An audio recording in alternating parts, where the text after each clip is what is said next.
character name so that the runners have sort of equal advantage, one character name giving you faster text scrolling. And looks like the runners are off. They're going to wake up in Link's house, or Link's uncle's house, getting a telepathic message here from the princess. I don't understand one bit of it, and they probably aren't going to spend much time reading it. They're going to furiously mash until Link wakes up and his uncle walks out into the rainy night.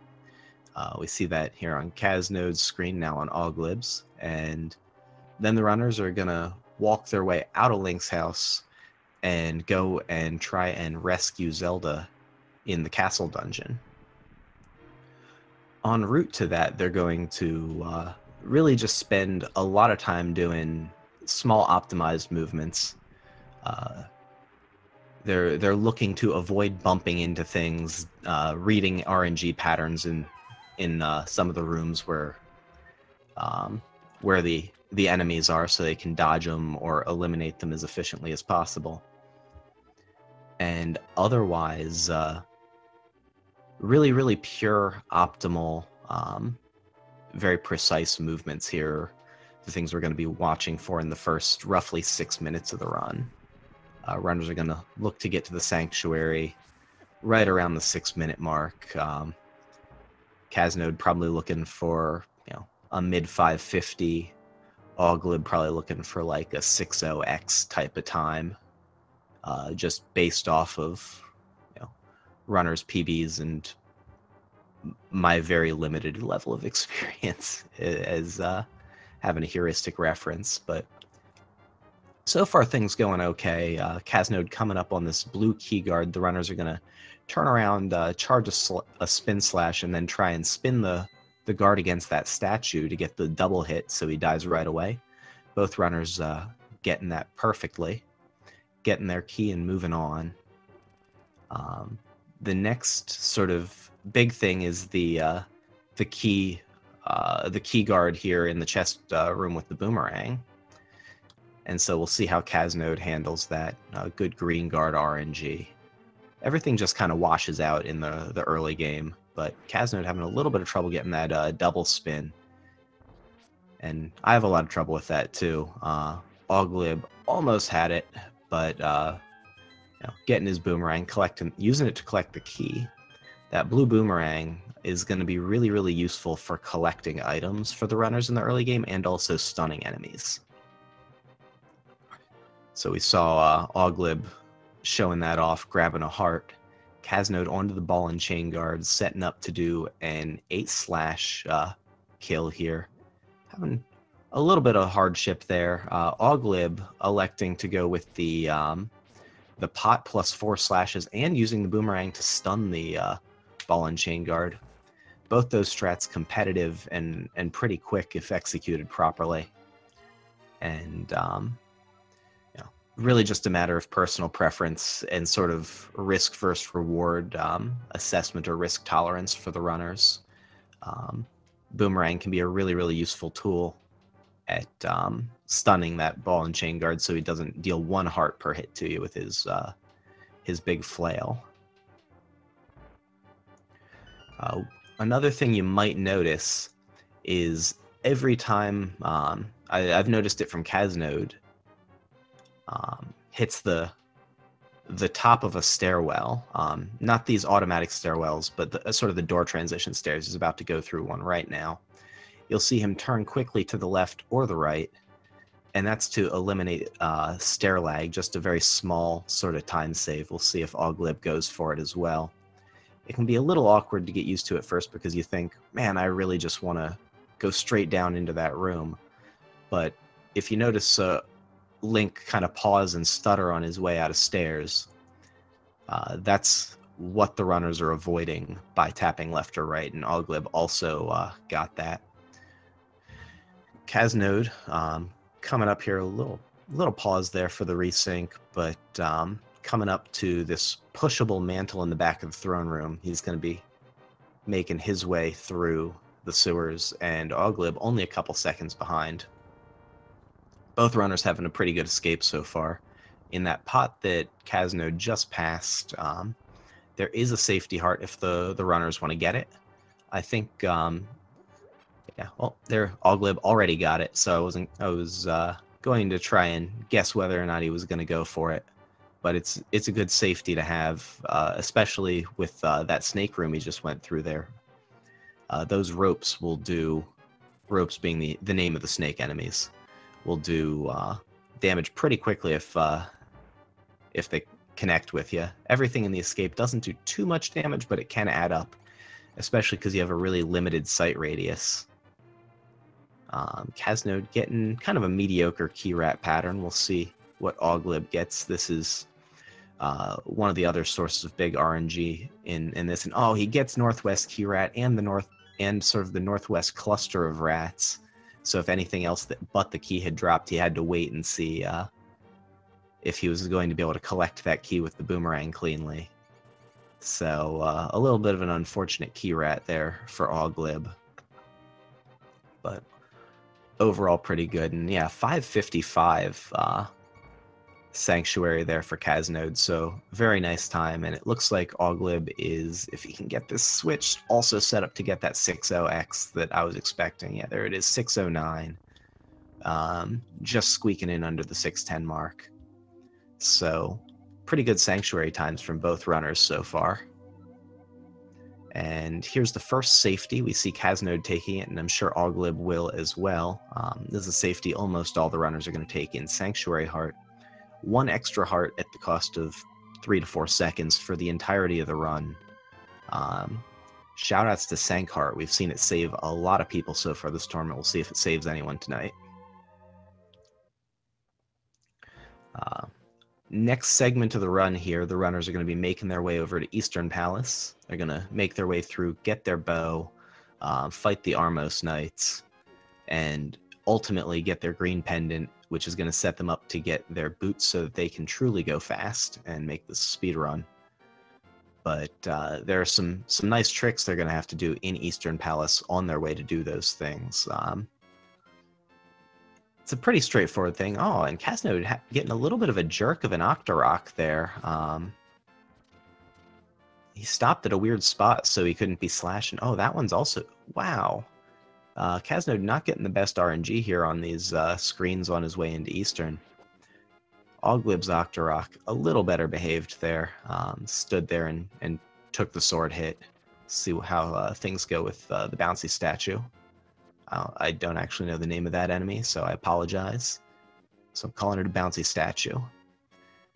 And yeah, caznode into Eastern, 740-ish? So... I don't think I've had an Eastern time that good yet in all my runs. Oh, EOD text, thank you, telling me those are actually just called Armos. Here, I've only ever thought of Armos as the knights at the end, but those are in fact Armos knights, and the bouncy guys are just Armos, I guess. But caznode doing a particular pattern of walking, or really avoiding... crossing certain parts on the floor there to spawn skeletons or Stalfos in a particular way. Aweglib coming up to it as well, one of the first speed tricks in this run. You'll see him grab a pot, walk over to the center of the room, throw it right, grab the top left, throw it down, and kill 2 spawn points instead of having to deal with 4 skeletons in that room. Both runners doing that very cleanly. And now caznode is going to make his way over, collecting a small key so that he can go over and get the big key. Do what we refer to in a silly way for big key skip.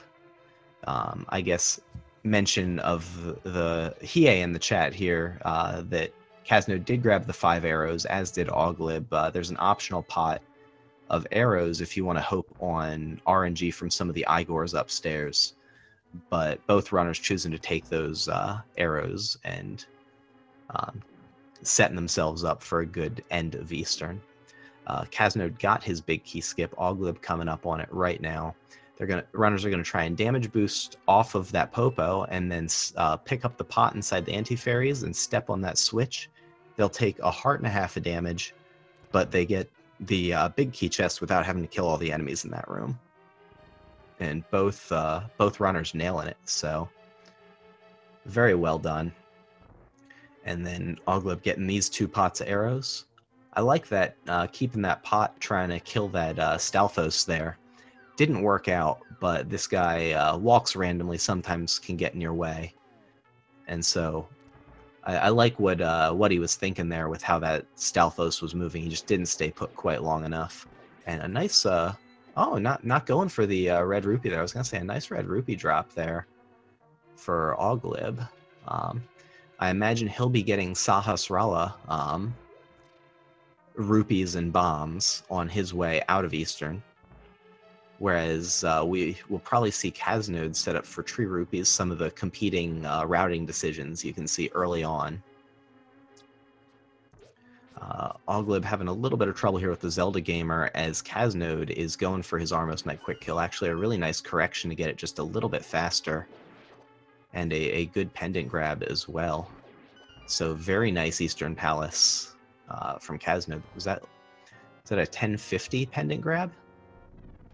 But yeah, Zelda Gamer Room can go pretty badly. And Aweglib was setting up for a nice top right quick kill. Needs to be careful here. Yeah, just playing it safe. Letting the Armos get up to the top of the screen and picking them off.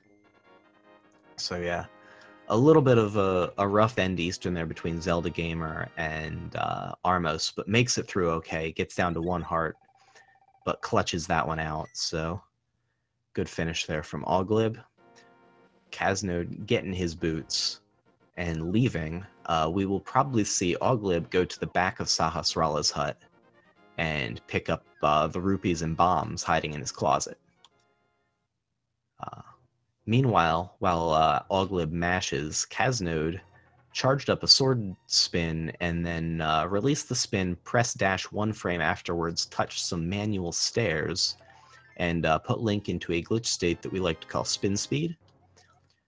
And so now he is going fast with the dash, but he was just going fast with a dash speed, but able to walk freely.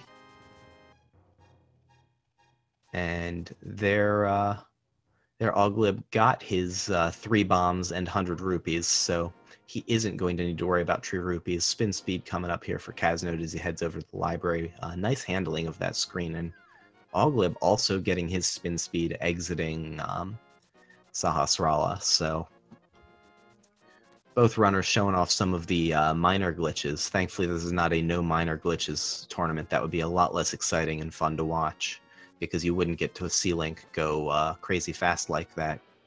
That is a Japanese version 1.0 exclusive glitch. It was patched out of later versions of the game. Whether intentionally or unintentionally, I honestly don't know. But you can't do it in any version but Japanese 1.0. And therefore, that's the version that we choose to do for the speedruns. Aweglib also getting his library spin speed. Going to pick up his book, get that literacy, and head over to use it to read the tablet so that he can get into desert. We see caznode making quick work of those screens. He's gonna... Okay.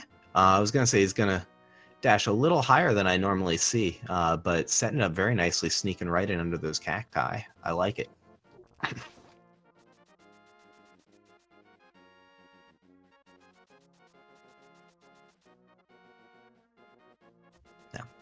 Sorry about that. But yeah, now caznode is into the second dungeon here, going to get his second pendant.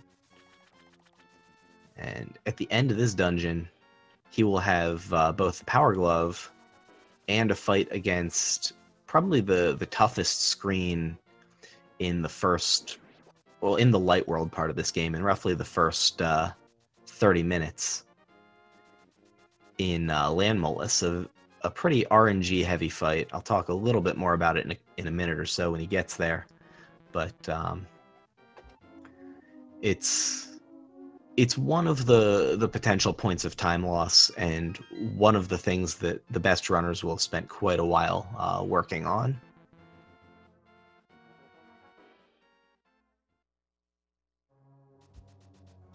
Getting a little bit of rough cannonball RNG there, but doing a good job of reading it, making it through. In fact, this caznode guy is pretty good. He's going to grab some arrows there out of that top middle pot. He's up to 18. He's going to get 2 pots of arrows here in the switch room with the BMOS before the big chest. Get up to 28, and that will be his ammo to set him up for his land mollusk fight. See what sort of RNG Aweglib gets as he makes it into the cannonball room here. Runners are going to look to be able to dash just clean up through. Neither runner getting good RNG, though. But yeah, caznode is in fact a very good runner. Has a 126.27 and is the 11 seed in this tournament. So very, very good. Also a very skilled Super Metroid runner. Highlights a 46-minute old route time. Old route, the name that we use in Super Metroid to describe a particular order of beating bosses in the any percent category, also in no major glitches category. Also quite a time, so really a multi-game paragon of skill here, caznode. Aweglib, of course, also very skilled, Super Mario Bros. 3 being his primary game. And caznode is about to enter that land mollusk fight. We see competing strats from Aweglib and caznode there on that Desert 1 to 2 sort of transition. Caznode using a spin speed with a buffer to Lantern. Aweglib just using safe dashes, not wanting to risk jumping off the desert ledge. But land mollusk, the first round is completely fixed. Runners will know exactly what's going to happen and can time it out. The land mollusk will spawn all at the same spots consistently in the same rhythm. But then after that, it's pattern recognition, and caznode, before I can even start talking about the fight, has already dispatched all 3 of the land mollusks. And Aweglib, see if he takes these arrows up top. No, going in with 24. There was a 5 arrows in that pot to the top right of the top 2 torches. The option to refill to 29 was there, but he's decided he does not need it.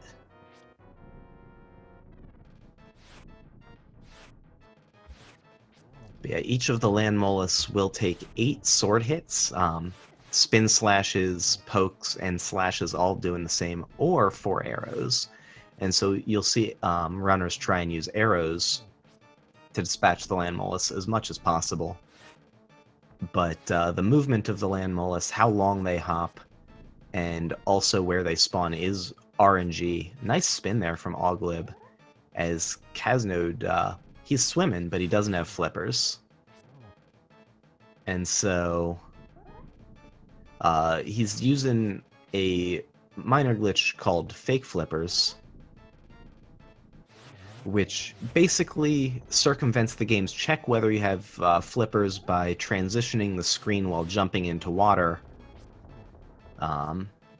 Basically, if you jump into water on the edge pixel of a screen and then transition the screen by holding right or left, you can get around the game checking whether or not you have flippers and swim pretty much with no risk, excepting if you take a hit, and then you can soft lock the game or cause yourself to not be able to save and quit, and then just scroll the screen. And that is the one save and quit that we do allow runners to take.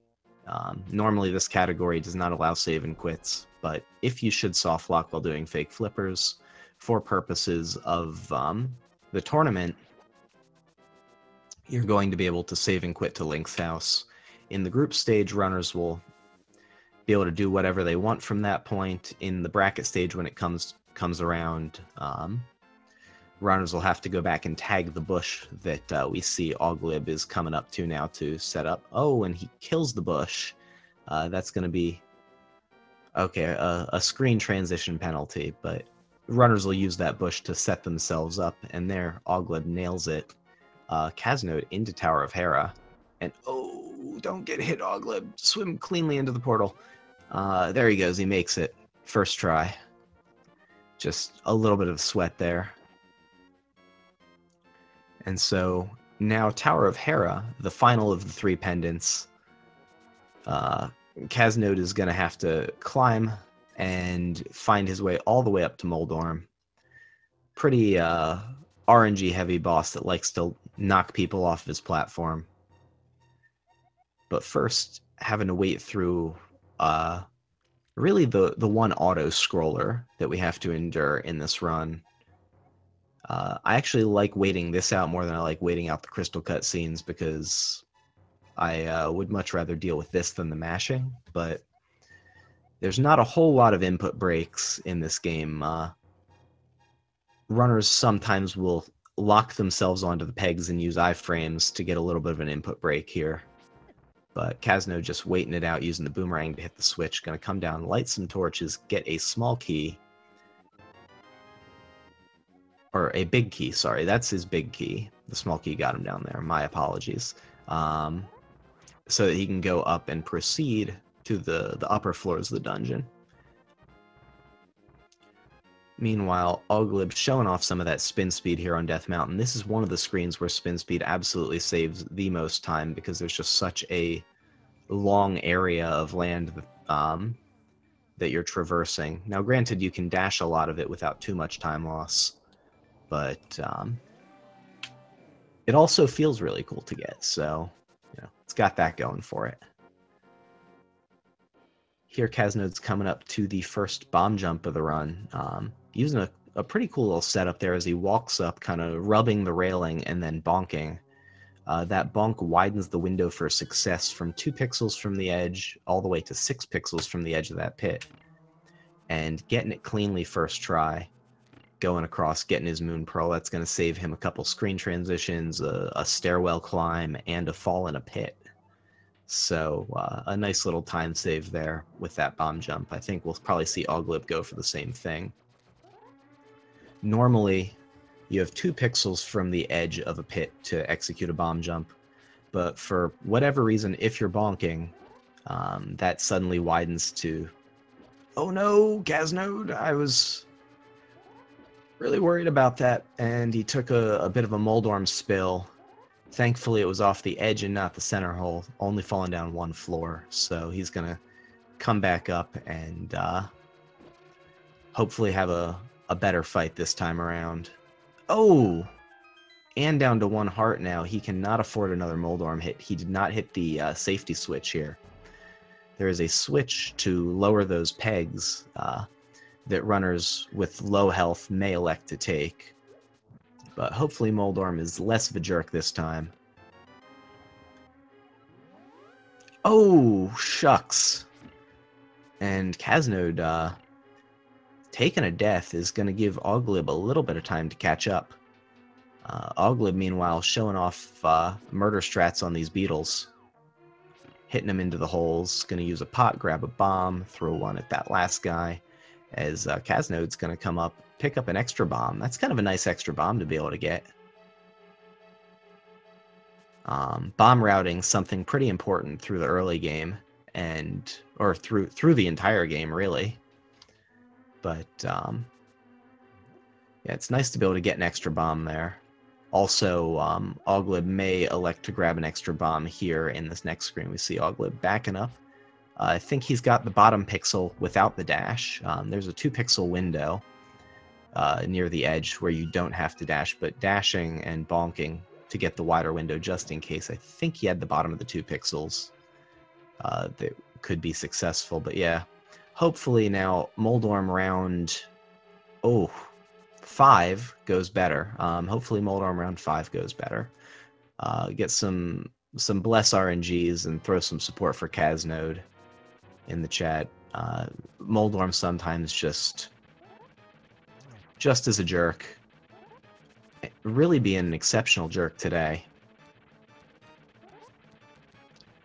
But he's getting him down with some dash strats. One of the things you'll see runners do is hold out their sword and face away from the edge in this fight. And, oh my gosh. Caznode, the feels. Taking another Moldorm death. Aweglib, however, has made it through. Had a much better behaved worm. And Caznode showing off a sweet beetle strat. I love that strat. So, using the recoil from his sword slash on that beetle to then recoil and hit the crystal switch. It's a pretty tight strat, but it looks super, super cool. So hopefully Moldorm round 5 goes better. Aweglib not going to bonk here. Good, good. Canceling his dash prematurely, just making sure he's safe. And here, the tree that Aweglib is passing is the one that we will hopefully very soon see Caznode tugging on. That's the start of the rupee route. Come on, Caznode. Moldorm is just being a jerk, but you got this. Man, Moldorm, quit that. I need my stop it emote. And Aweglib on his way through the Lost Woods. Moldorm finally down for Caznode, getting his red pendant. He's going to do what Aweglib's doing right now, walk over and trade those in or use them here at this pedestal, get his Master Sword. So that will enable them to go upstairs at Aghanim's Tower, getting his spin speed on the exit. Nicely done. He's going to do exactly what we just saw Aweglib do, except he's going to tug on that tree, and that's going to reset his counter for tree pulls. The way that works, he's going to need 110 rupees by the time he gets to Palace of Darkness to pay Kiki, the extortionist monkey, to open the door. And right now he doesn't have 110, but he's going to get 80 out of one of these trees. The first one he's pulling on here just to get some blues out, and maybe, yeah, he's grabbing some rupees, why not? Now he's going to try and not get hit and kill 4 enemies. That's 1 there from that electric pickle. There's 2 and 3 here in this bird that he hits and that bush crab. And then enemy 4 is going to be this sort of top left bird right over here on his way back out. And that's going to set him up to tug on a tree on his way out from getting the Master Sword. So fingers crossed that he can keep not taking damage, because if he doesn't take damage and kills at least 4 enemies, he's gonna be able to get 80 rupees out of that tree. But yeah, we saw Aweglib on his way out, now into Aghanim's Tower, grabbing that mushroom. That's setting him up for powder. We'll see if Caznode chooses to take that safety. That's something that is typically sort of the second to last safety that runners maintain after Sankheart, and it's a very useful safety. Aweglib getting ready to serve up some din-din to these gold guards, and doing it very cleanly. And using a spin strat, and not getting the fairy drop here. So, because he'll have powder, this is a lot less critical. But we will probably see Caznode in that room kill those guards with a dash to prevent them from dropping an item, because they are in the same prize pack as the Pokies in Turtle Rock, and the runners runners without powder especially are going to want to be able to manipulate a fairy drop for Turtle Rock. Aweglib in the key maze here in Aghanim's Tower bonking, alerting all of the guards to his presence in that room, getting them all turned, and they are going to chase him down, but he makes it through okay. And, oh, Caznode was trying to, it looked like, rub against that that wall there for that dash upward to kind of be sure that he wouldn't get pegged by those guards, but just going a little wide, and unfortunately getting bad RNG from that blue guard. Aweglib onto my least favorite segment of 3 runs in the light world here with these 3 double red guard rooms. These guys are just jerks.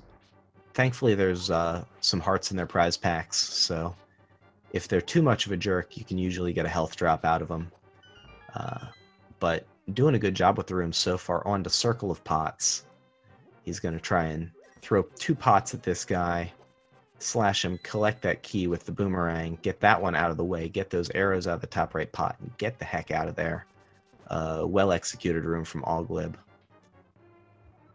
Something I haven't talked about yet that we've seen a few different times, we just saw it on Caznode's screen, is key dashing. I'll try and be mindful of that next time it comes up. I don't think it comes up again for either runner. Well, actually, it may here on a couple screens for Caznode. But pretty big in desert, and also pretty useful at a few different spots. For instance, there's a couple in pod. One in... well, they're all over. But Aweglib onto his Aga 1 fight. Aghanim 1, one of the sources of pure RNG in this run. The only thing runners can do is try to manage his teleports. The first... He works in a cycle of sort of 5 movements, 4 shots and then a lightning. And the runners will need to hit him 6 times. Aweglib being bold here, standing vertically from Aghanim and getting a blue ball, getting punished. Oh, and the double punish from the double blue ball. Each of these 2nd, 3rd, and 4th shots is a 50-50 at being a blue ball, which cannot damage Aghanim and will scatter into 6 particles. 2 of them go cardinally vertically, and the others at sort of high symmetry angles. We'll be rooting for as few blue balls as possible, but Aweglib so far has lost all 4 of his coin flips in that 1 in 16 bin. But there we go. Now he's gotten a good coin flip, so 1 out of 5 so far. Ooh, 1 out of 6, 5 blue balls. That is a lot of blue balls. The most likely outcome is 3, but runners really want to see 2 or fewer. I mean, they really want to see 0, but hopefully no more blue balls for Aweglib. And that's 6. This Aghanim is a jerk and an equalizer. We'll notice that, and Caznode getting a blue ball, but we'll notice that Aweglib is standing sort of north-south of Aghanim. And if he was standing left-right of Aghanim, as we see Caznode doing, when those blue balls shatter, he would not be getting hit by the scattering particles, because there's always the up-down ones, so if you're just pure left-right, you won't get hit. But the other thing that we'll see from Caznode is that he's trying to hit Aghanim back toward the center of the room whenever possible, and that's really the only sort of way that you can speed the fight up as a player, is to minimize the mean teleport length, and just to play the odds by hitting him toward the center of the room, because he's going to teleport to a different spot after each of those hits. And so Caznode getting out. I think he ended up with 2 blue balls, so not too bad. Much nicer than the 6 that Aweglib had, but Aweglib still holding on to that lead, a result of Caznode's pretty rough Tower of Hera. But hopefully he's able to bounce back from that. So far, so good.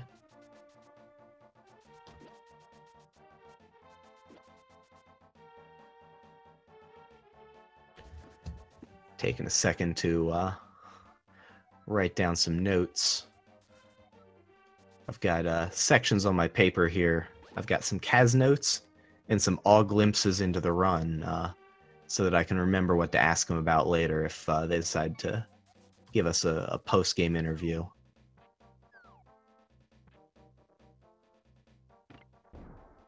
Aweglib paying off Kiki the monkey, getting into Palace of Darkness. That's why the runners need 110 rupees. 10 to get Kiki to follow along for a little while, and then another 100 when you finally get there. And so here's Caznode paying up his 10 rupees. And we'll see if it makes it through not getting hit. And so down to 3 rupees, but it doesn't matter. He's going to get another 600 here from a couple chests in a few minutes, and that's going to set him up for the rest of the run. And he and Aweglib are probably going to take pretty comparable routes. There's a couple competing routes for Palace of Darkness, at least in the early key routing. And the one that the runners are using has the advantage of being pretty much time competitive with the other one, but giving you an extra bomb. And so that's the one that runners seem to favor, because who doesn't like having an extra bomb?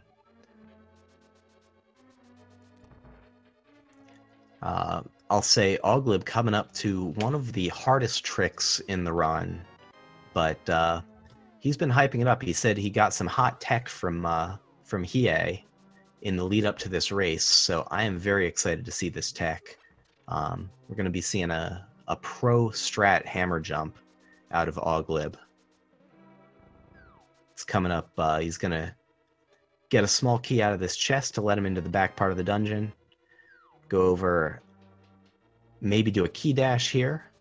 Looks like he's going for it. There it is. Perfect. And he is setting up for his hammer jump. So let's see how he does this. Okay. So right now he's using some pause buffers because this bridge is going to fall. To try and set up his Y pixel, he needs to set his bomb down on a very specific Y pixel. And then also move Link into a specific Y pixel. I think right now he doesn't have enough time. The bridge is a little too far fallen, but we'll find out. Maybe I'm wrong. He's got the... Oh, just barely. That is the pro strat. Caznode also setting up, doing a slight variant on that strat where he throws the bomb and uses a 2-bomb strat during the setup. So yeah, first try hammer jump from both runners, showing off some slightly different strats there. So thanks Hiei for helping Aweglib out with hammer jump. It clearly paid off. Well done, Aweglib. But Aweglib also remembering to grab hammer. I forgot to grab hammer in a run last night when I was at like minus 40 seconds, and it felt really bad. So always remember to grab hammer. There is not a PB command, except you've already typed it. It's asking about the runner's PBs. DM Gaming. Aweglib has a 1 hour 41 minute PB, and Caznode has a 1 hour 26 minute 27 second PB. So we might expect the runners to have separated substantially, but Aweglib playing very well, and Caznode having a little bit of trouble in Tower of Hera with a really bad Moldorm, and doing a nice job of overcoming some of those hardships. So, alas, no chat command for PB, but that's the skinny. Caznode, the first into the turtle room. This room can either be great or terrible, and he gets great. And it looks like Aweglib's turtle room is headed toward terrible, but cleaning it up nicely, not getting too beat up. But a note that he is down a heart now. So Caznode, full health, can take 3 hits from Helmasaur. Aweglib only will be able to weather 2 because everything in this fight deals 2 hearts of damage. So get some bless RNGs in for Aweglib. And Caznode going for hammer strats. Ooh, and getting some bad cycle 2 RNG. Persisting with the hammer strats and nailing it. I promise that was intended. And Aweglib on to phase 2. Oh, not even afraid of anything. No hits on that Helmasaur. Very nice job from Aweglib. Those bless RNGs and pray emotes and whatever else was going on paid off big. That was very aggressive with those fireballs, and very well done by Aweglib.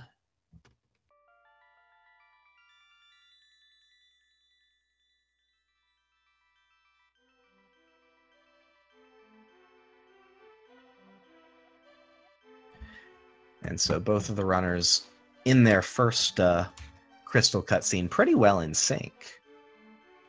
And so they're just going to mash their way through this maiden telling them all about needing to go and rescue all the other maidens in the other dungeons. This is the first intended Dark World dungeon. And she talks for a good bit. But caznode has made it through first try maiden and is going to make his way out. I'm going to be showing off item dashing here in just a minute.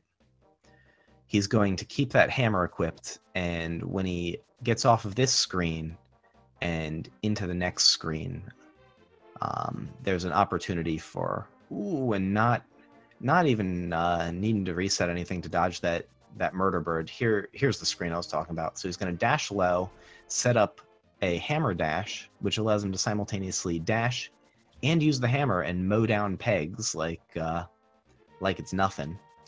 The way that works is the runners will give a Y and an A input on the same frame, and Aweglib also getting it first try. So good item dashing skills all around. Aweglib, man, it is early, but I want to put Aweglib on just thick PB watch right now. I think he's playing great, so hopefully he's able to cut that sub 140 just right here for us tonight. Caznode getting his shovel, now Aweglib getting his. First try flute dig. That flute is there every time, but it's also deceptive. That shovel hitbox can be a little tricky, but Aweglib also getting his flute first dig. And we're getting a nice little tune. Nah, I'm not jinxing anything, Silk Soldier. I believe. And caznode getting as far to the left as he can here. Setting up, trying to get that bird off the screen as quickly as he possibly can. Aweglib setting up a spin speed that we just saw caznode do as well, using it to outrun the fastest guard in Hyrule, Usain Bolt. He didn't get anyone today. And Aweglib now stopping to pick up the bottle and net. These are going to cost a few seconds, but they're going to let him capture and store fairies, so they're going to provide a bit of a buffer against some of the harder dungeons and harder bosses. Hopefully no fairies need to be used, but this is a good safety to pick up here, and it's a good time to be picking up that safety as well. Another nice hammer dash there from caznode, as Aweglib is treating us all to the Swag Duck anthem. Just enjoy.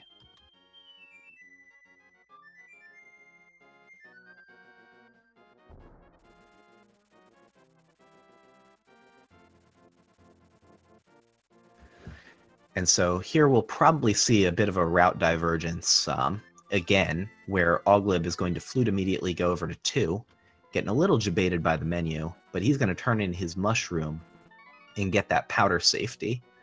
Meanwhile, caznode getting a nice quick drop there, basically pressing A as he hits a ledge to initiate a dash, but just hopping off, getting his big key, headed through Thieves Town. And yeah, Aweglib now has his powder and is going to flute back over, and we'll see him head to Thieves Town. But with the added safety of being able to powder anti-fairies, there's a couple different spots in Thieves Town where that can be really useful. This is one of those dungeons, and pretty much all the dungeons from here on out, where the enemies just hit harder and can really get you. But oh, and caznode stopped his dash on the exact frame he needed to set up what we refer to as God Pixel in the Thieves Town Hellway. But unfortunately, Bad Patrick's Star RNG put a stop to that nonsense, and his dash was interrupted. So good play, but good play can only carry you as far as RNG will let you in this game, which is part of the brutality of A Link to the Past speedrunning, is that you can play perfectly and then just get screwed by RNG. And so we'll see if Aweglib goes for it. The way it works is if you don't do any sort of left or right input from entering that room, and you dash just so, or stop your dash, you'll be set up on the right pixel to dash vertically the whole way through that room, hit the door, and not have to deal with any of that scrolling walk, spike, fire, snake, Patrick Star nonsense. There's anti-fairies in there. There's all sorts of stuff in there. That's why we call it the Hellway. So it's a pretty rough room, because once it goes bad, it can just keep going bad. Caznode, gonna get tricked here by a maiden. Thinks he's rescuing the maiden, or at least Link does. Caznode probably knows better by now. Turns out it's not. Spoiler alert, it's actually the dungeon's boss. And so he's gonna escort her upstairs, and then be sorely disappointed when it's actually a boss fight. But thankfully it's a boss fight that's on a script, and so hopefully it goes okay. Yeah, and Aweglib getting a little trapped there in the Hellway, but making good use of that powder he just got, and also making good use of the iframes. Caznode now in the blind fight, setting up that first part of the script is basically 3 slashes down. He's going to line up here, slash left, slash down, and perfect. So far the first 2 parts of the script are great. And slash and one more. Nope, one of those didn't register. I think it was the 8th slash. Didn't quite work, but getting through the fight very cleanly. I think taking 2 hits, but once you get to the third phase, players can pretty much kind of sight read the patterns and just deal with the bullet hell nonsense. But it's really about getting those first 2 phases down to be through damageless to that point, and makes for a pretty quick fight. But yeah, there is a bit of a trap set up for you here in Thieves Town. The dungeon boss does trick you just a little, but thankfully the dungeon boss fight also can be kind of approached very safely with that script. Here, Aweglib stopping using that bottle and net, powdering an anti-fairy under that skull, knowing it's there, and using that to fill up the bottle a good couple seconds to stop and take, so that if something should happen in the blind fight or any subsequent point in the game, he'll be revived by a fairy and given some life to continue playing. Caznode is rescuing a frog now from the crappiest prison in Hyrule, but he is hella grateful, and so he is going to let you temper your sword for a meager 10 rupees. And it's also one of the best buys in Hyrule. So it's going to mirror. Suddenly the frog is a dwarf. That's how things work. Returning him to his dwarven ironsmith buddy, and he's going to trade in his sword, and then pay 10 bucks, and then he'll get an orange sword out of it. And here Aweglib, a little off script so far in blind, but doing a good job of dodging. Everything in the fight deals 1 heart, except those heads deal 2. This is why Aweglib got that fairy. This is, a high tension situation made into a low tension situation.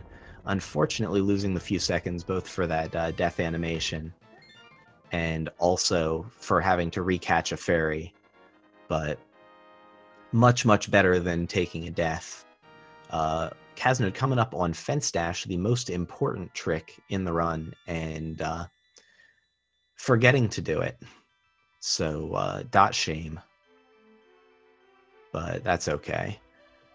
Fence Dash stands to save about 20 frames, about 1/3 of a second. Works if you tap left and dash on the same frame once you hit that screen transition, and then dash upward, it'll go just fine. But decided to pass on it. It's pretty easy to accidentally move 2 frames left, or at least That's what I most commonly do. And then you bonk and you end up losing like 40 frames or something. It's kind of crap, but yeah, that's tricks in this game.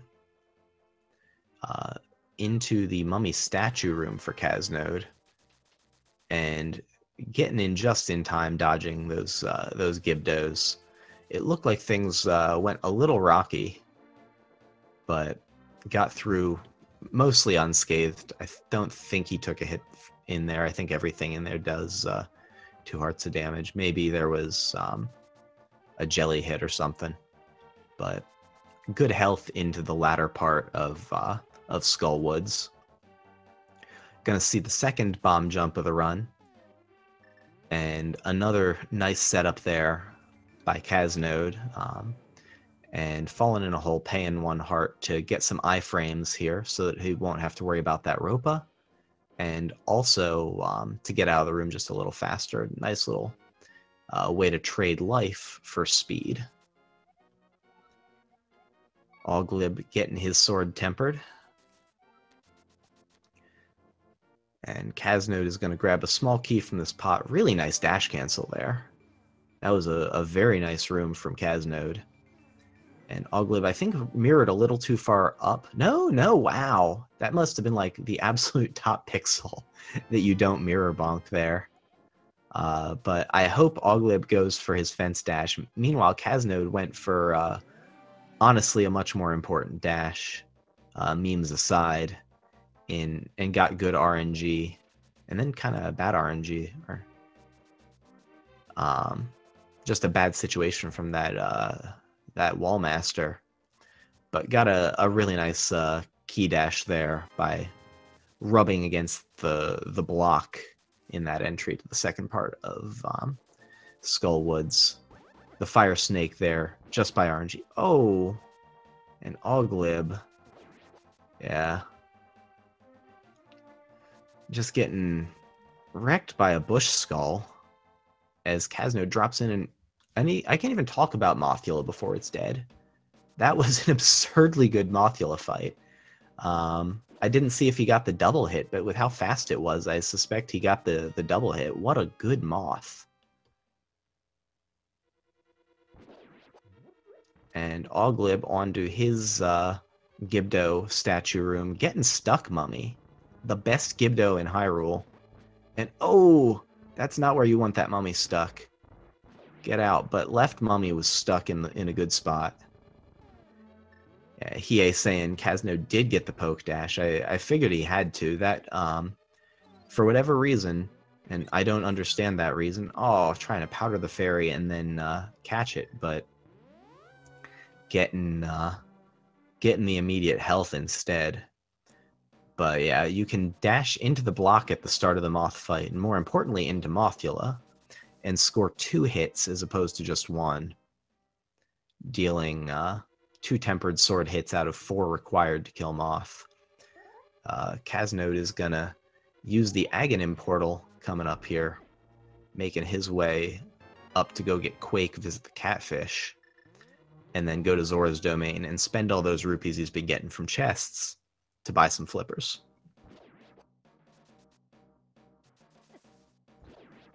And Aweglib just getting some rough enemy RNG on his Skullwoods overworld. Powder, though, has been coming up huge.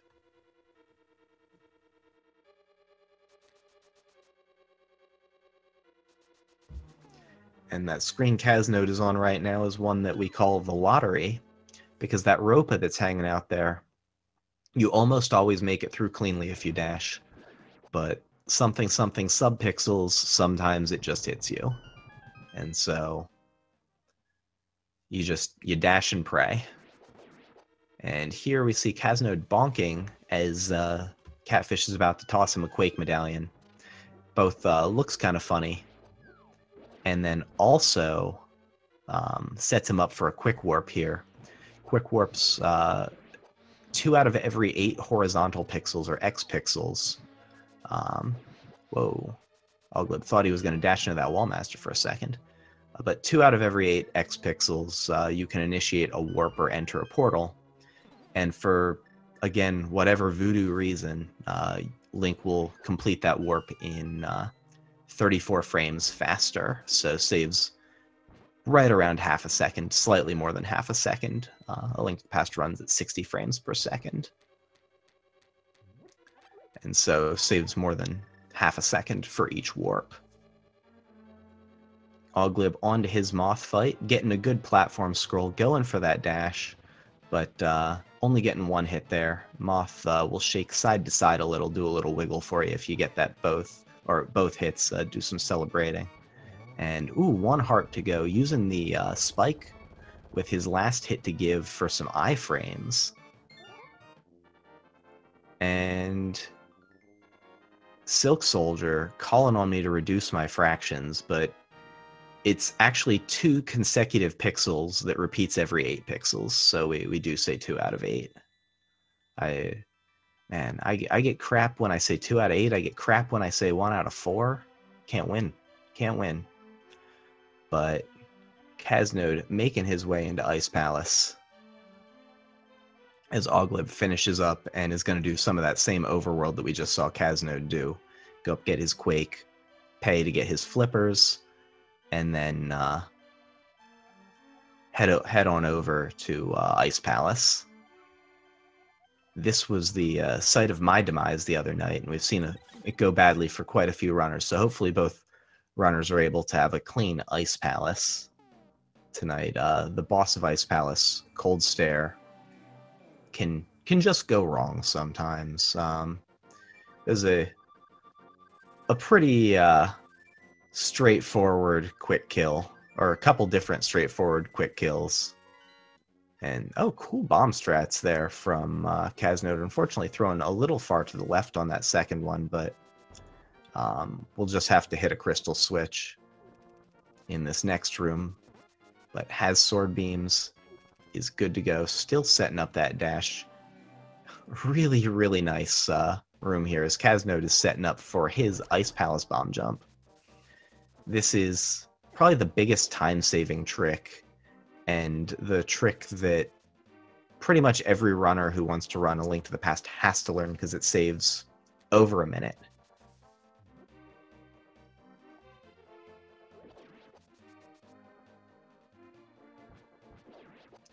And so nailing it first try, and keeping Hammer menued. We'll see what he does here in Lonely Firebar. I expect, yeah, this is a nice Lonely Firebar, and getting the downright sword slash inputs. And I think that was probably a low 5, maybe a high 4 Lonely Firebar. That was a really nice Lonely Firebar from Caznode. Pro strats at their finest. Has been a great Ice Palace so far. See if Aweglib goes for his quick warp here.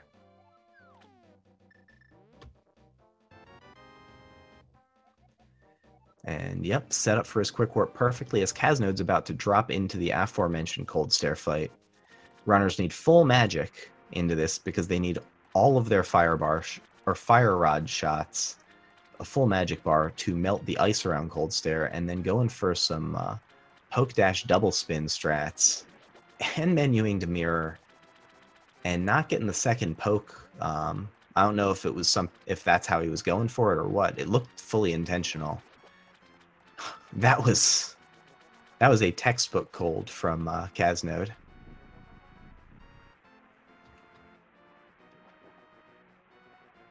Yeah, Hiei pointing out that even with the Tower of Hera mishaps, still getting a sub-1 ice crystal. That's just the level of play that you get from Caznode. Just a top-tier runner. And Aweglib, really nice conservative dash movement there. It looks like he was dashing on the deep part of the water, but that's because the shallow part of the water just kind of extends well beyond where it seems like it reasonably would, and Link can dash along it and save some frames. Walking in water much slower than walking in at least well-cut grass. The deeper grass is also slow. But in water, runners are going to want to dash pretty much as possible. caznode setting up for his trip over to Swamp Palace. All sorts of water in there, so hopefully he doesn't get slowed down too much. Getting a little bit of a bonk there on that rock during that swim, a little unfortunate. But, you know, it's all just minor time losses.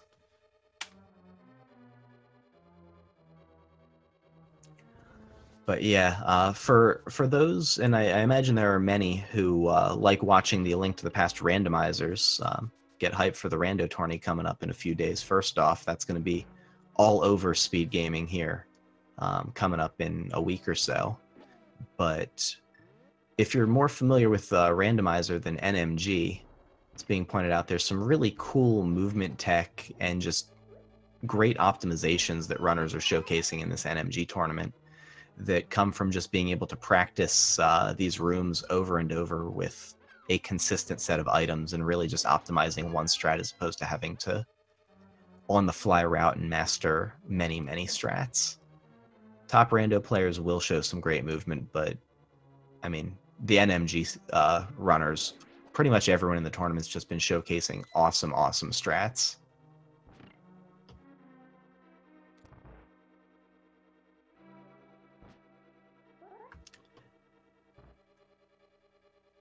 Here, Aweglib setting up for his Ice Palace bomb jump.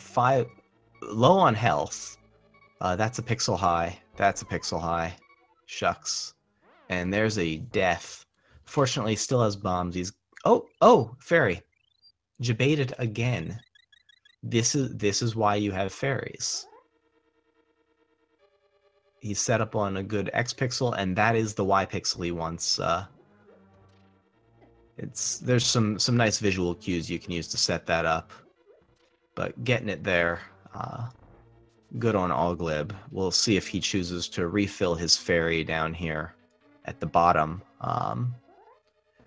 Once he gets down to the lower part of the dungeon, there's an anti-fairy he could powder, and there's also some fairies in a well he could jump into depending on how much time he wants to spend on it. And yeah, Hiei pointing out Link's hat as a visual. That's the one I use as well. The top of Link's hat will align with the sort of the black line at the top of the room, and I think that's the way I learned it. But especially for runners who like to play with non-Link sprites, again, a rando thing, that cue doesn't always work. But it's why I have to use Link-shaped sprites.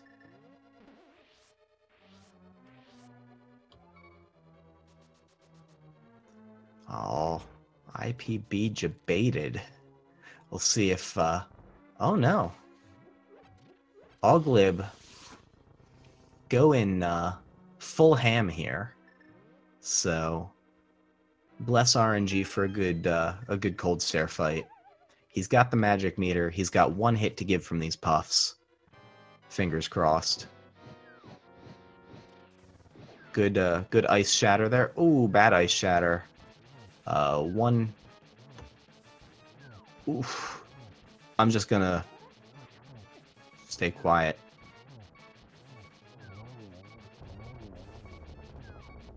Oh. Okay. Can breathe now. I probably missed like an entire dungeon there on Caznode's side, but I could not look away from that cold stare fight. Getting through with one heart. Oh my gosh, yeah. Shoutouts to Sankheart, Aweglib. Shoutouts to Sankheart. There it is. Sankheart, best safety. Caznode using a hookshot to grab that skull. It's something you won't notice unless you absolutely know you're looking for it. But if for whatever reason, if you hook dash there, you set Link into a glitch state where he will be able to pick up the skull first try from underneath that statue. And so that's why runners will almost always hookshot or hook dash to the left there onto that pot when they're doing that particular room in Swamp Palace. Caznode is coming up on one of the both safest and hardest to do correctly or optimally boss fights in Argus. And so we'll see if he goes for the zero cycle here. I think we're going to see a zero cycle. I got my fingers crossed.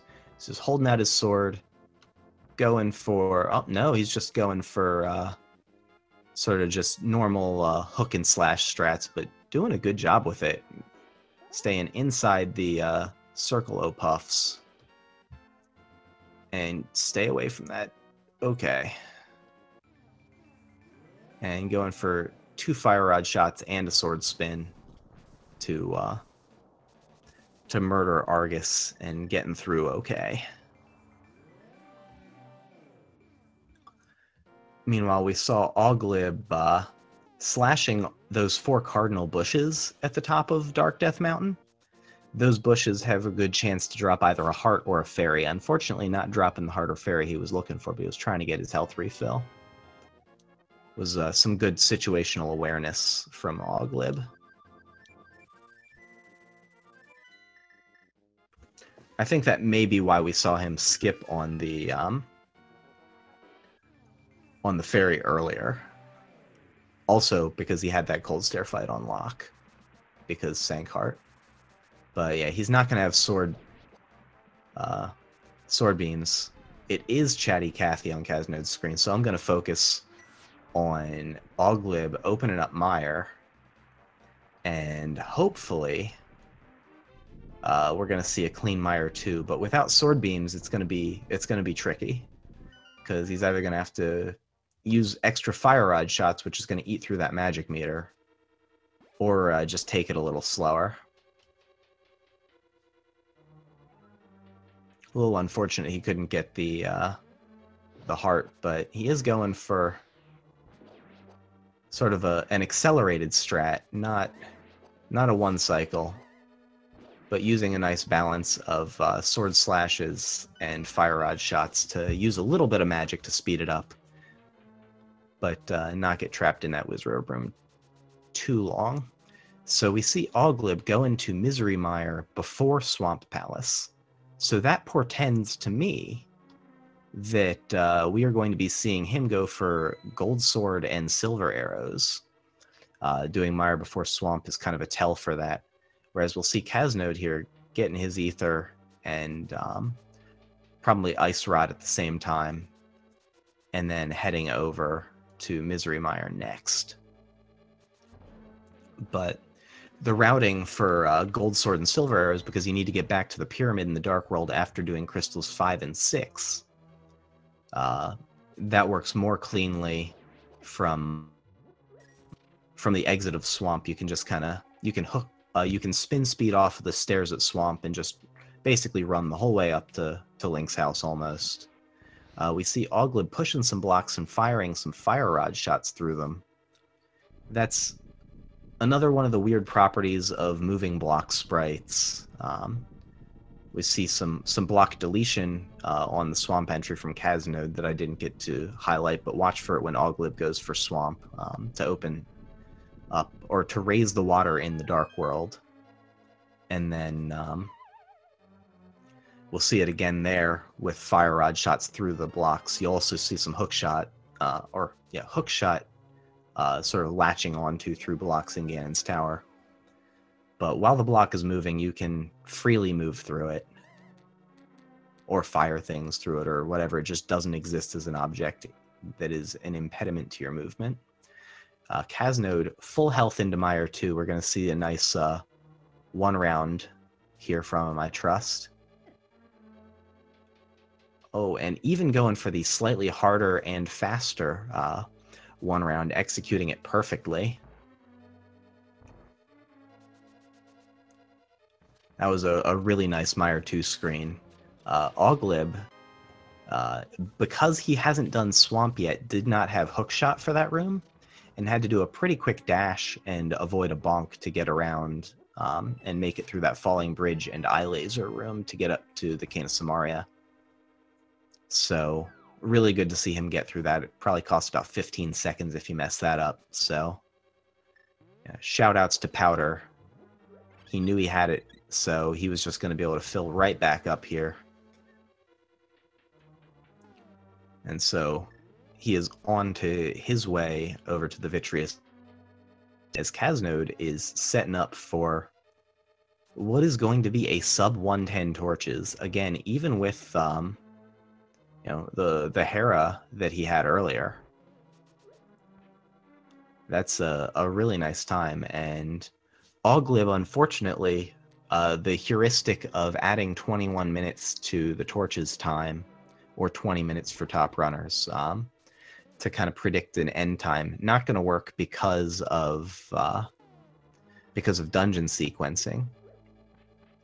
So I'll have to think about how long Swamp takes, and I don't know offhand. I don't have my splits up, so I was going to say I think he's on sub 140 pace, though. I think he's pretty solidly on sub 140 pace. This has been a pretty darn clean run, really.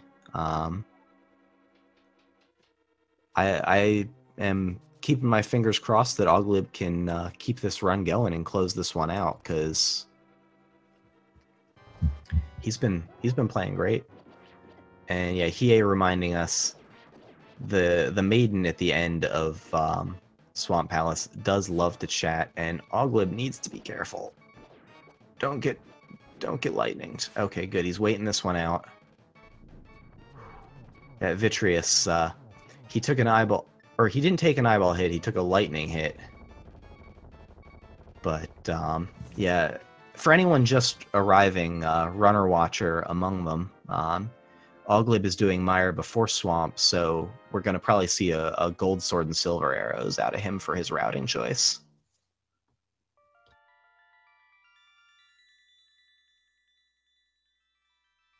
So we should see him on exit here, mirror and flute his way over to 4. I don't remember whether he's gotten Ice Rod yet either. Caznode showing off another item dash there from the Cane of Samaria, and using it to hit the crystal switch. Little time save that also looks super, super swaggy, so nicely done. Also, bomb routing there from Caznode, using his last bomb, getting a free menu to Fire Rod, something that those who skip powder will have access to. For me, if I bomb route and run out of bombs there, I just get a free menu to powder, which is a lot less useful for saving time, but can still be useful. And so, yeah, we see Aweglib heading on over, going right for Swamp Palace. I'll have to check when he pauses here for the mirror. And wow, that was a very nice... I think that was a 0 cycle viddy for Caznode.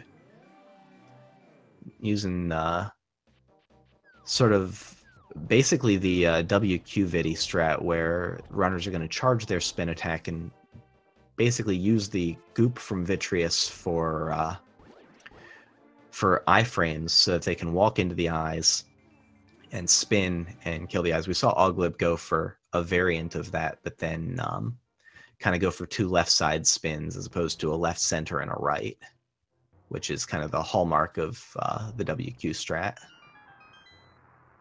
And gosh, I'm spending time talking. I didn't even look at Aweglib's menu. I have no idea if he has Ice Rod. So my apologies. I'll be watching for it, though. He's going to have to menu to hammer here pretty soon. And Caznode now is going to be on his way up to Turtle Rock. And so still looking at, you know, a sub 130-ish time. Okay, Hiei saying Aweglib does not yet have his Ice Rod. Ice Rod, one of those things that people tend to double up with getting Ether, just because it's kind of convenient and you can really take care of them pretty much whenever. But again, because you don't need it until you get to Trinex at the end of Turtle Rock, you can basically go for it whenever. And Caznode, man, that squirrel was just a jerk. Those dead rocks, pretty much pure RNG, and so sometimes you just get dead rock screwed and there's very little you can do about it. Thankfully, he didn't actually get blocked, and I waited to say that until I saw where that one bounced, because they can also block you and take, multiple seconds, but that one was just trying to murder him, which is, a lot better than trying to murder his time. See if he gets a Quake Dash here. Medallions are one of those things that runners can item dash, and it will put him into a glitch state where he'll get an immediate quick drop, but actually getting the speed off of that is a little trickier. But yeah, he did get that frame perfect quick drop, so I imagine he did get his Quake Dash. Now into Turtle Rock, a particularly dangerous dungeon with green mail and no powder and no safeties, but so far he's good for setting up the prize pack manip that he's looking to get a fairy drop from one of the pokies somewhere in this dungeon, or potentially a mini Helmosaur because they're in the same prize pack. But we'll watch for him to get a fairy drop at some point, and then following that, also a full magic refill that he probably won't need, but that still could be very welcome. And taking a little bit more conservative a strat because he's a little lower health in the roller room. I like that decision. Gonna head over to Chomp's room next after getting a key from one of these pokies, but we'll see if this is where the fairy drop comes in. I don't actually know where in that prize pack he was. Nope, that was the fairy drop. Okay, he got the small heart drop and then also the fairy drop. Using those switch blocks for iframes, really nicely done with the sword beams there. That's, again, basically a textbook Chomp's room from Caznode.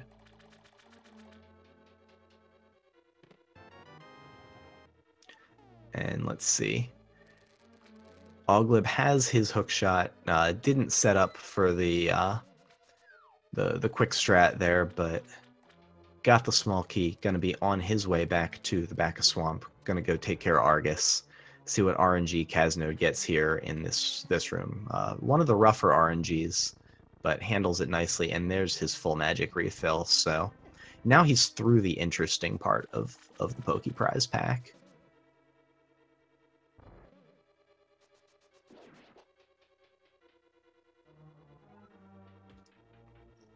I see. He did set up for it, but accidentally got out of it. And a nice dash there under the anti-fairies, and still high enough to dash cleanly into that door from Caznode. I don't think I could make that one if I tried. So here, double pokies, getting not the worst pattern. Kind of a medium pattern. Each of those pokies can go in 4 directions. When they both kind of come up and toward you in the middle of the room and you can just spin them both, that is the 1 in 16 sort of lottery or god pattern. But most of the other patterns can be completed pretty quickly. And Caznode, good job there on the roller switch room. Aweglib onto his Argus fight, not going for the 0 cycle Argus, just hooking and slashing. And we'll see if he goes. Does not look like he's going to set up for Fire Rod strats. Just going to do 2 spin attacks here to finish Argus off. And Caznode just kind of slashing his sword for good measure. Coming up on a laser skip. See what strat he uses here. The runners are... Okay, he's going to slash that, that beetle down into the pit. Some runners will use a Cane of Samaria block there. Some will use a sword slash. Some will just ignore the beetle entirely. Oh, and not quite fast enough. Didn't get the dash, but using those switch blocks for some iframes to avoid taking any damage. And going to be on his way into the Trinex fight. His final boss fight before getting to go to Ganon's Tower. And then refight a bunch of bosses we've already seen with some slight variations. But going for backdoor Trinex strats while Chatty Cathy does her thing over on Aweglib's screen. I know I've been kind of focused in, but that's just T-Rock is so nonstop. We'll see if he can get the double spin and slash here to finish phase 2 of Try and X. I trust that. And yep, even menuing to hookshot. Another very nice boss fight from caznode. And here we see Aweglib, a bit of routing variance. After leaving Swamp, he is headed up. Gonna go pay 100 rupees for this bomb in Dark Link's house. And he's going to use that to bomb his way into the pyramid a little early. Not to fight Ganon just yet, but to go and talk to a big fairy. And she's going to, if he tosses certain items at her, namely his bow and arrows and his sword, upgrade them into the silver arrows and the gold sword. So that will be a way for him to have kind of an easier T-Rock in Ganon's tower. It's going to change how he has to approach some of the rooms.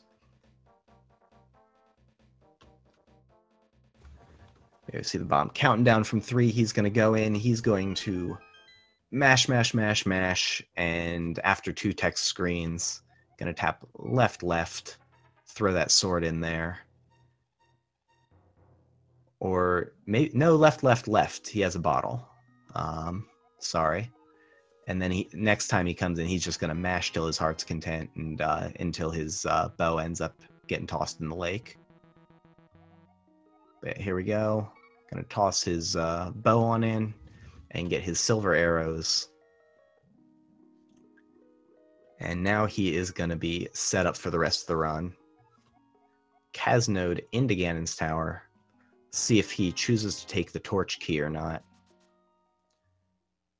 Nope, no torch key. That means he's going to need to get a key upstairs, either from the circle switch room. There's one in the chest there, or from the mini Helmasaur room. There's 2 options, and he'll need 1 key by the time he gets there. Some cool strats here with the boomerang and hook shot. If caznode can, there we go. Boomerang went in the wrong direction at first, but he's going to throw that boomerang and hook on over to that skull. And that's going to sort of go through those switch rooms pretty quickly. And here Aweglib's finally getting that ice rod. That was a nice room there from caznode. Don't know what to call that one, but it was very well done. On caznode choosing to take the warp here, and then walk around below those, and gonna dash across, hook up to that wall, and bonk to avoid taking that warp. He has enough arrows, doesn't need to go through that portal to get extra arrows. Firebar room, very inventive name, very illustrative of what you will find in that room. So got that bomb down early enough that Anti-Fairy is not going to be in a terrible spot. And onto his Ice Armos kill. Not going for the same quick kill you saw him use earlier, that top right strat, because on ice it just doesn't quite work. But going bottom right to top right and getting a perfect Ice Armos fight, shooting 1 arrow into the wall as spite. And he's going to need more arrows for upstairs. And so grabbing the arrows in that chest before mirroring. Aweglib is going to be into Turtle Rock now. Also going for hook speed here for this peg puzzle. Getting it cleanly, hitting the portal. Caznode into Mimics 1. Mimics 2 coming up next, unsurprising. Very nice Mimics 1. And very, very nice Mimics 2. Big key dash. Perfectly. And into the spike switch room. See if he can get the dash out of here without taking any damage. So far, so good, and he is through.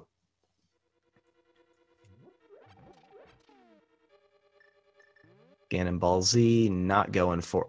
Oh, there it is. Okay. kind of walked a little bit, had to read the RNG and figure out where he was, but getting a great dash through that Ganon Ball Z.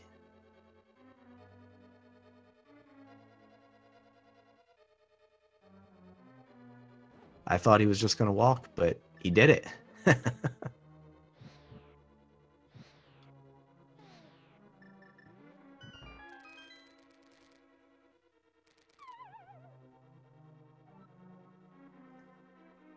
And Aweglib onto his roller room, choosing a slightly different variant on how to handle the roller room. But caznode onto his Land Mollusk refight, going to use a combination of sword spins and fire rod shots. That second Landmo, a little bit of a jerk. Might need to grab the small magic here in this next room, but not a big deal. Got through the fight quickly. A fire rod shot, the equivalent of a tempered sword spin.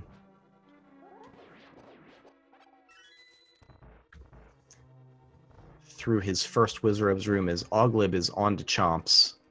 And, oh, getting chomped. And now getting jigated. Dodging Chomps like a champ, though.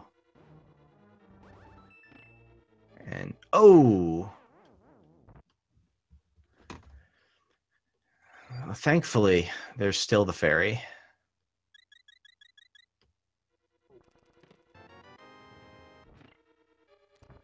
And we're not tracking what items the runners have, because for the most part we know what the runners need to get, where they'll go to get it, and roughly in the order in which they get it. And we would rather have screen real estate to show the runners playing. With randomizer, you give up a little bit of that real estate to have that tracker, which is a very invaluable tool. But for something like an NMG run, even though I can't remember whether Aweglib has the ice rod or not, in general, we know what items the runners will have at any point in time. Shoutouts to Ice Rod. Oh, shoutouts to caznode with another Moldorm fall. Man, what is this Moldorm today? We'll find out very shortly whether or not Aweglib has the Ice Rod. I think he has it. But caznode getting the ultimate revenge on Moldorm 2. And just taking his time with the blocks. A little slash of frustration, justifiably so. But he's going to be on to Aghanim 2, the Geometry Wizard. The variation in this fight, it's not on ice.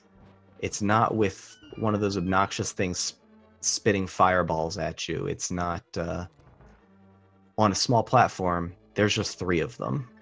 And so that actually lets you do Aghanim much faster than the first time. The clones will always give you the white balls. The real one still has that 50-50 blue ball pattern. And yeah, getting that 1, 2, 3. No blue balls for caznode. Nice 3-cycle Aga 2. 3-cycle is the fastest that you can be guaranteed to get. 2-cycle is RNG dependence 50-50.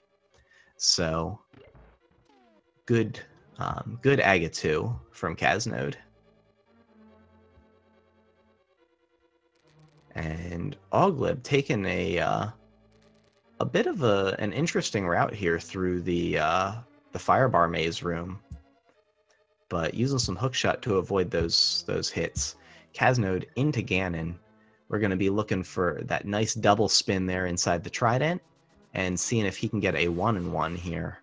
So far, so good. Going for some poke dashes here. 7, and that is 11 and 12. I think he just put an extra hit or 2 on Ganon there. But yeah, a nice 1-and-1 there.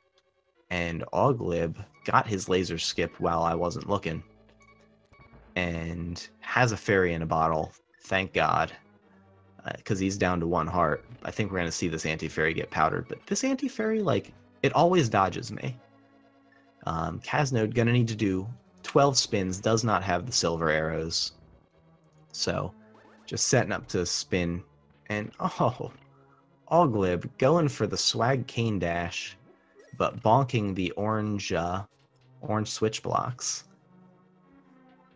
And yeah, caznode got his torch glitch, so we'll only need to light the left torch. That's going to be good for magic management and also fight management, but he needs to be careful. Not too much of a risk, because these Phase 4 Ganon patterns are pretty easy to dodge, but still one hit away from death here. Hopefully he can dodge these fire bats and close out.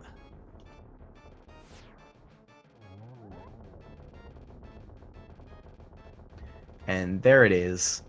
Ganon is dead just as Trinex is transitioning to Phase 2. So nice boss fights on both screens, but caznode gonna transition through that threshold and hit that timer stop, finishing with an official speedracing.tv time of 1 hour, 30 minutes, and 31 seconds. GG, and congrats on the win to caznode. Caznode will be moving to 2-0 in Group B.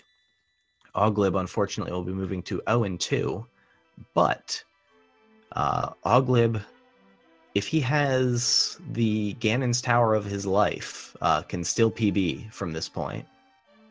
And with gold and silver, I think it's possible. So I'm rooting for the PB. But that was a nice run there from caznode that was just disrupted by Moldorm shenanigans, and still almost putting up that sub 130. So very nice run from caznode, getting his 3 triangles. And here comes some credits, so enjoy the credits, or watch Aweglib and root on Aweglib to have an awesome Ganon's Tower. Hopefully that's the last unintentional bonk.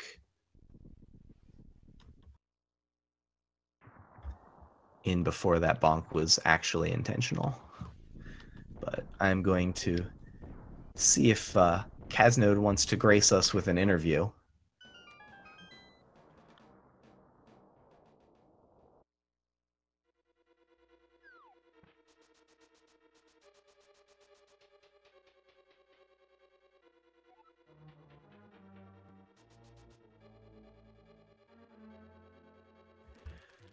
But Aweglib has also skipped the torch key, so he'll have to get a key in Upper Ganon's Tower as well.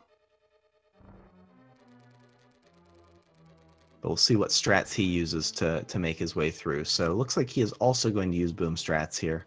Slightly different variation there. Tossing kind of up and right and having a little trouble with this one. This is a pretty tight one, so yeah, you want to... Oh no! No! That's not how we drew it up. But yeah, I don't see this throw up and diagonal. I think it's a little tighter of a window than the throw right, but it was pretty cool looking. And just having a little trouble. It's a tight window here, throwing the boomerang down, then hook shotting to the right. But there he gets it. First try for Aweglib. He's going to be on his way. It's a nice strat there because it already switches you to hookshot, which is what you want to have for that next room, and then also what you need for this room.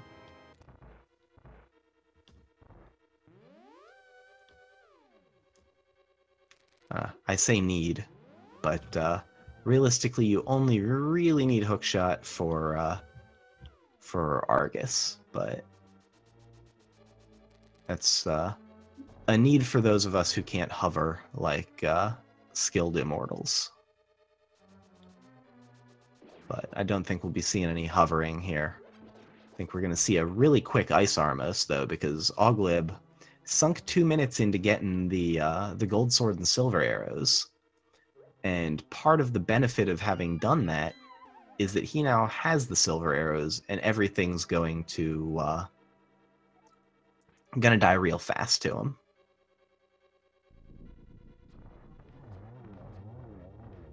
and kind of choosing to just pick him off however he wants. But yeah, getting all of the Ice Armos dead. Yeah, that smirk is not mortal at all, Hiei. Also grabbing the extra arrows out of the pot. Those will be useful. And then he is going to go, not grabbing any fairies, but he's headed upstairs for the DLC. If you're a rando player, he's getting the big key chest out of Ganon's Tower, something we don't often see, to get his red mail. So, shout outs to red mail. That is going to, for the cost of about 15 to 20 seconds, give him a substantially easier Ganon's Tower in terms of health management, just because the damage reduction from green mail to red mail is so substantial. And choosing to walk carefully around the spikes there, and then using the railing here to move the mimics. You don't need to move to move the mimics, you just need to hold the direction. And yeah, showing just how quickly Mimics 1 and Mimics 2 go when you only need to shoot one arrow at each of them. And choosing to slash the switch before going through the gauntlet of spikes. Definitely some RNG manip here. So we'll see how that pays off. I'm sure he's going to get the double triple for Aga 2. I think he's setting that up there. And not going to the Josh Ferry room. So red mail is enough. That Stalfos there is just a jerk. This right here, 3 of them, one of my least favorite rooms in the game. These guys can just run from you all day. Thankfully there's pots, and they don't run from the pots. They'll only run from basically everything else you do. I guess they'll wander around errantly and mostly run from your sword, but they're jerks. I'm standing by it. But so far, a really nice gauntlet from Aweglib. Stalfos not cooperating there, and yeah, shooting an arrow right into the little fireball. Need to be careful. Those things still hit for 1 heart apiece. Thankfully, there is an anti-fairy here in the next room. By powdering this anti-fairy, he is changing the spawn rate on these Landmo 2s. So they are going to kind of spawn all at once.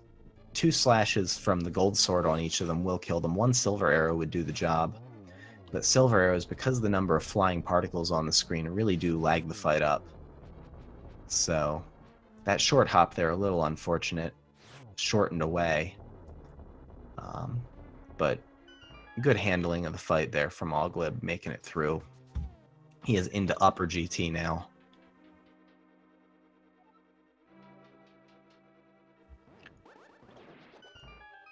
Good Wizrobes 1. See if he can do the Wizrobes 2 here. Wizrobes 2, when I was first starting out with this game, I just thought it was one of the coolest looking rooms, and unfortunately a little too far to the right there, grabbing the wall in frustration. But that was one of the rooms that to me was just like, okay, that's just a cool looking strat. Because casually I would have never thought to do that.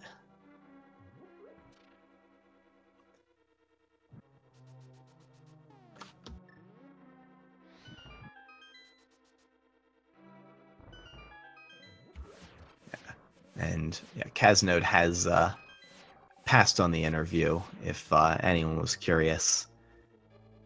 But again, GG and congrats to caznode. That was a very, very nice run that was trolled savagely by... I would say everyone's least favorite worm, but there's a lot of like worm-like things to dislike in this run. And there's that key, full magic, full health. Got a fairy in a bottle. Got red mail, gold sword, silver arrows. Aweglib is stacked right now, and so hopefully he can close out here. I don't think PV is on the table. I'm not sure how strong of a 141 he has. He told me he had a 141. But still, putting up a race run that is, you know, in the vicinity of your PB, still a very nice showing from Aweglib. So hopefully he can close out strong here with his geometry quiz and then his Ganon fight. This first pattern, kind of a jerk pattern. And yeah, getting one out of it. The second pattern's much nicer though. And I think those two may have hit too close together, so I think he might only get one point. Partial credit, not a thing on this quiz. 2 there in that cycle, and yeah, he only got 1 that second round, unfortunately, even though 2 particles hit. They were a little too close together, but cleanly finishing up on the 5th cycle there for Agatu. He's going to make his way over to the pyramid. Whole row of hearts, fairy in a bottle, full magic bar, gold swords, silver arrows. Instead of 12 slashes per cycle, Ganon is going to take 6 per cycle, so this could be a very quick fight. Let's go, Aweglib. Finish this one out. 6 slashes for cycle 1, or phase 1, 6 slashes for phase 2. The same 4 for phase 3, and then only instead of spins, we're gonna need only 4 silver arrows for phase 3. Unfortunately, getting a little hooked by that torch. I think that might disrupt phase 2 here. He might get no. Okay, he did get the 6 hits in. Cool. I wasn't sure if there were 6 there. Not so good at counting. That's why I'm bad at fractions. 3 hits down.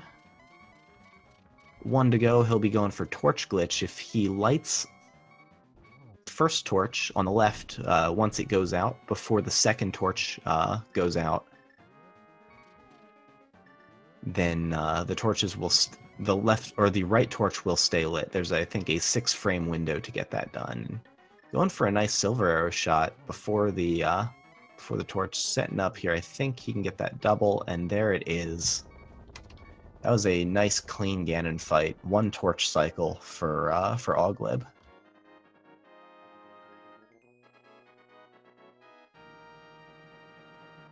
And I'm gonna go invite Aweglib in for an interview if he wants to chat, because there he goes. GG Aweglib, finishing with an excellent time, a 1 hour 42 minute 42 second time on speedracing.tv. So GG to Aweglib.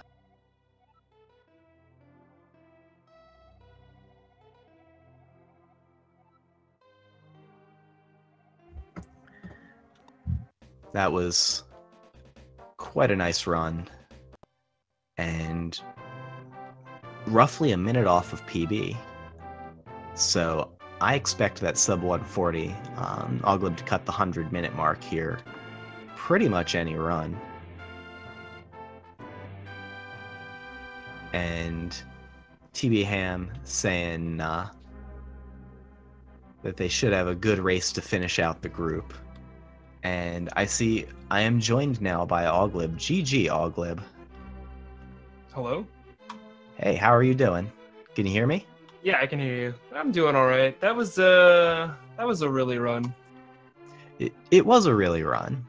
Honestly, I felt you were on a pretty nice pace for most of it. I thought you had a very good chance at cutting the 100-minute mark there, which I know we'd talked about a little before the run started out. Yeah, my first. Let me look here. My light world was pretty bad. I don't know if I was nervous or just not playing super well, but it wasn't very good. But then from basically pod until Skull, I played super well. tripped up in Ice Palace, but then played really well again too. I just my splits for my skill level are pretty good for my Turtle Rock and Ganon's Tower, and I did pretty poorly against both of those. So that's kind of let the run slip away, mostly in Turtle Rock, I'd say. But I mean, otherwise not too bad. Like this was 55 seconds off my PB, so you can't complain about that in a race. Yeah, that's what I was saying. Was anytime you're in the vicinity of your PB in a race, especially running times in sort of the 100-minute range, like you take those. That was, yeah. I mean, also 6 blue balls. Yeah, 6 blue balls, 7 Ganon warps. So really cool luck. I actually golded my Ganon fight split by 8 seconds, even with the 7 warps. I don't really know what was going on there, but yeah, the game was not very nice to me in that respect. Yeah, I don't know if you're watching the stream. I saw you in chat a couple times. Shout-outs to Sankheart on that Cold Stare fight. I want to give huge shout-outs to my boy Sankheart, not only saving me in Cold Stare, also saved me in Blind, or almost saved me in Blind. Did save me in Moth, like so many times was that 1 heart. It was unbelievable. Yeah, I wasn't sure if you were going to in Moth take that hit. You were at 2 hearts. I wasn't sure if you were going to take the hit from the spike or if you were going to take it from Moth. I was just got to the spike stumbling wildly. I'll be honest. When I get into Moth, I just swing my sword and hope for the best. Like there's no real strats. You were getting your iframes and you were getting that last hit. Yeah, for sure.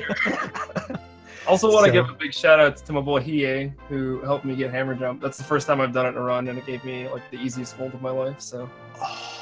That is awesome. Huge congrats getting hammer jump, especially first time in a race. I was really close to not getting it. It took me a while to get the bomb lined up, but just barely got it. So I mean that's so much free time. So I'm glad that I changed Hiei showed me some different spots to kind of look for in terms of lining stuff up, and I think that's working out a lot better for me. So okay, so I was gonna ask what Hiei had showed you. Was it was visual cues for the pause buffers? Yeah, I used to use the floor for the bomb, and it was just not working. So he gave me the link to the picture where he used the wall, and that just seems to be working a lot better for me. So yeah.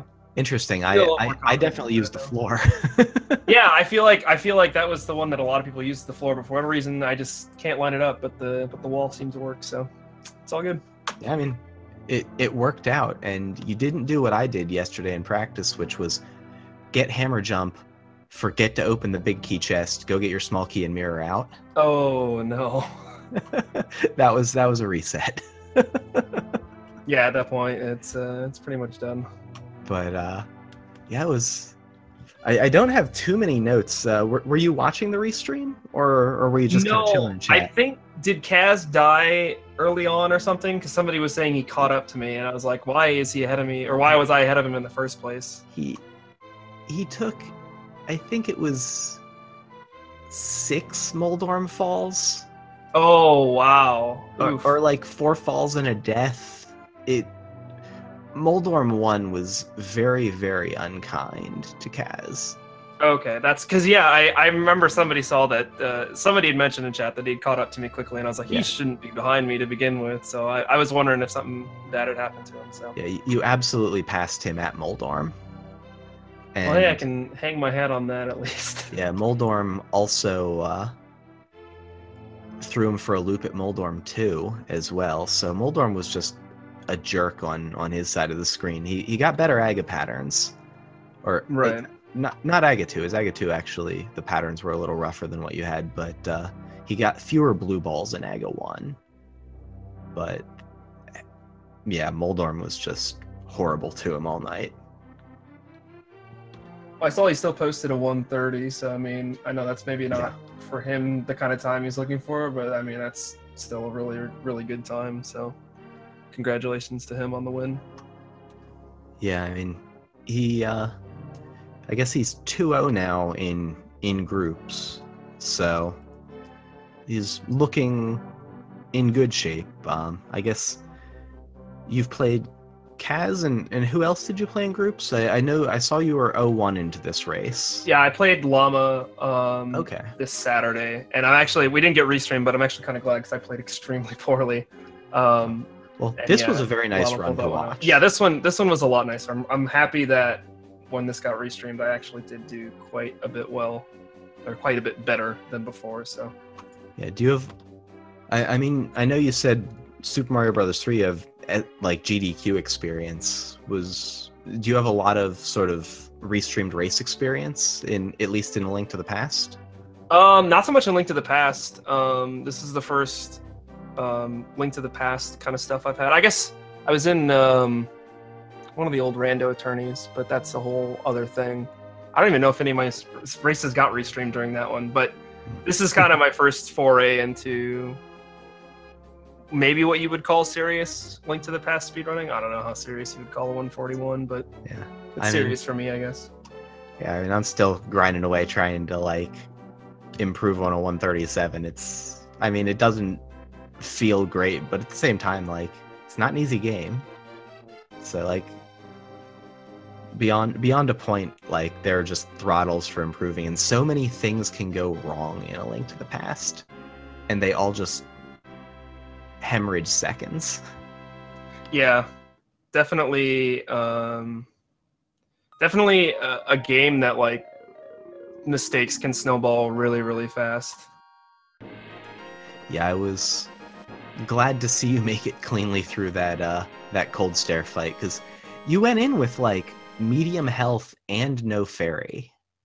I did get the fairy. I did have the fairy. Okay, I didn't think you went up into the room to get the fairy. Yeah, I did grab that because I was kind of at that medium health level, so I figured I'll grab, and I didn't have one in my bottle, so I'm like, I'll grab the bottle fairy just for whatever.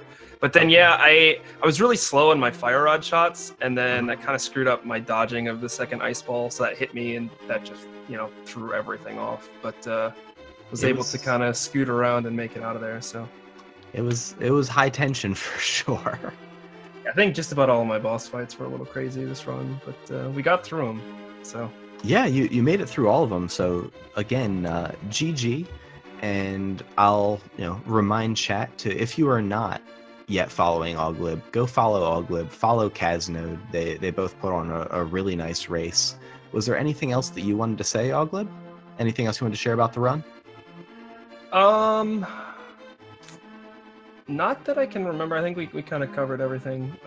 Definitely just one of those like things where there's still so much for me to work on. Like if I had to narrow down one thing, I couldn't. Like I just have to work on everything. But that's what's fun about this game. There's always something to kind of improve on. There's always some place to get better. So it's a really cool game in that respect.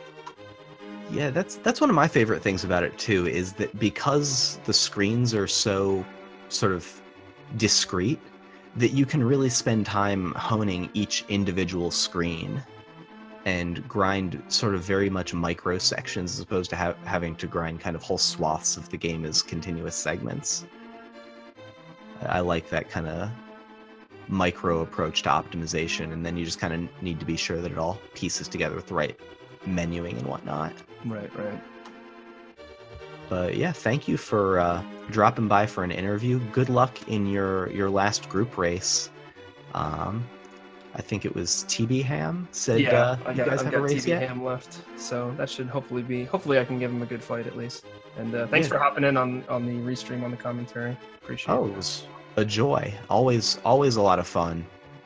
Good luck in your last race, and again, GG on this one. I think that sub 140 is coming any run now. Thanks, I hope so too. All right, and I think that's going to do it for us for the evening chat. So thank y'all for hanging out. Hope you enjoyed the race. And if you haven't yet, go give the runners a follow. Also, give Speed Gaming a follow. Speed Gaming 3, where we are right here. Also, Speed Gaming 2, Speed Gaming 4, Speed Gaming 5, Speed Gaming 18, Speed Gaming 97. Those are the channels you want to check out for all of your race needs. I think that covers them. But I've been Maniacal. Thank y'all and have a good night.